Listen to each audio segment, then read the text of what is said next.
Welcome to the infrared of me OPPO Reno 5Z, and I'll show you that the device comes with the 3.5mm headphones adapter inside the box.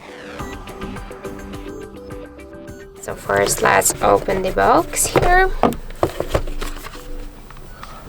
This is the earbuds, the USB cable.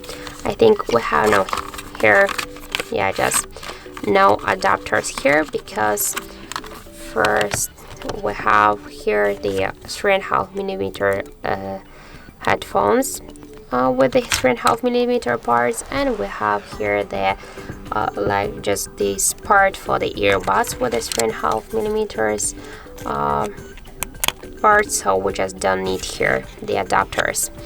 We can use them with our device. So that's it. Thank you for watching, and if you find this video helpful, don't forget to leave a like, comment and to subscribe our channel.